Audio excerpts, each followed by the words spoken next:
এদেশে যদি কোনো বেহাইয়া দল থাকে এরাই আছে একমাত্র আওয়ামী লীগ। শেখ হাসিনা 17 বছরের যত দুর্নীতি, যত আগ্রাসী ভূমিকা আমরা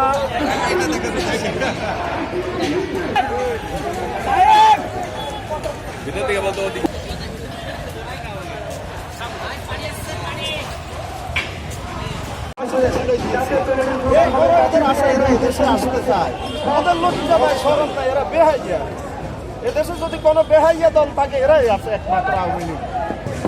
শেখ হাসিনা 17 বছরের যত দুর্নীতি, যত আগ্রাসী ভূমিকা আমরা 17 বছর সহ্য করেছি। তার ভূমিকা, তার এত পরিমাণ অত্যাচার ছিল, আমরা 2 দিন 1 রাত ঘুমাইতে পারিনি, দুইজন একসাথে কোনো সময় বসে চা খাইতে পারি নাই। তার এই হুমকি, তার ধামকি, তার পুলিশ লীগের অত্যাচারের জন্য আজকে সংগ্রামী জনতা এই 32 অবস্থান নিয়েছে। তারকে একটা বার্তা শুধু দিতে চায়, এই দেশে যেন আর কোনোদিন কোনো ফ্যাসিস্ট সরকার না আসে।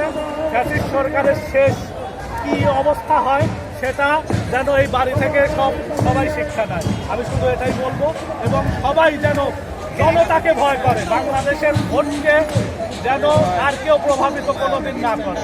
এটুকুই বলবো।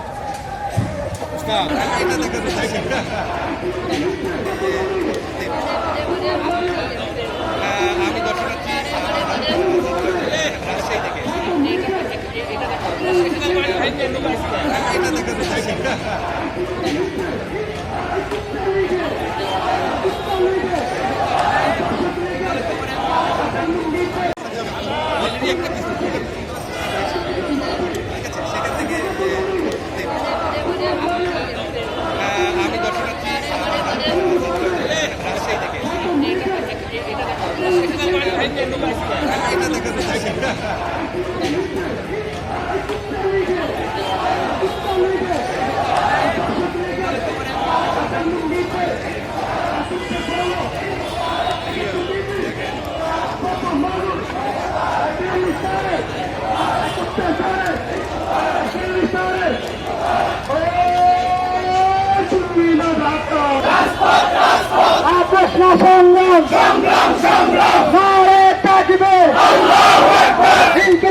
আওয়ামী লীগ